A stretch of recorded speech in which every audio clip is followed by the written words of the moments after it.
ඔබ දන්නවද ඔබ වාර්තා ඕමයකට දැන් උරුමකාරයෙක් දන්නවද? දන්නේ නැහැ. හොඳයි මම කියන්නේ. ශ්‍රී ලංකාව වෙනුවෙන් වැඩිම එක්දින ලකුණු සංඛ්‍යාවේ කිනිමකදී තරඟ 3ක සීරීස් එක වැඩිම ලකුණු ලබා ගැනීම. මොකද හිතෙන්නේ? අතරම ගොඩක් සතුටුයි මං යන ඉතින් මං හිතනවා මගේ මානසික ප්‍රතිඵලයක් කියලා. ඉතින් මට උදව් කරපු හැමෝටම ස්තුතිවන්ත වෙනවා. ඉහළින් පහර එල්ල කරනවා ඩීප් මිඩ් විකට් කලාපයෙන්. ලකුණු 6යි.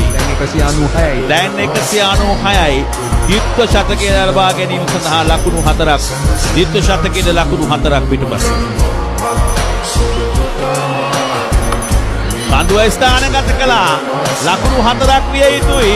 ලකුණු 4 අත් කර ගන්නවා දයාබර ක්‍රීඩාලෝලිය අසන්නනි නරඹන්නනි. අපි බලමු මිනිසුරුගේ තීරණය.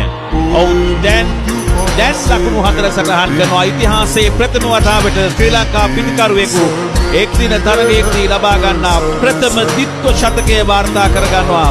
පැතුම් නිසං අනර්ග පිටිකරණයක්, විශිෂ්ට පිටිකරණයක්. ඉතාමත් විශිෂ්ට පිටිකරණයක්. ඒ වගේම ලෝක වාර්තාගත ඉනිමක් වාට පරිවර්තනය කර ගන්නවා. මේ ඉනිම විශේෂයෙන්ම ආරම්භක පිටිකරුවා ලෙස පිටියට ප්‍රවිෂ්ඨ වෙමින් අති විශිෂ්ට ඉනිමක් වාට මේ ඉනිම පරිවර්තනය කර ගන්නවා පැතුම් නිසං.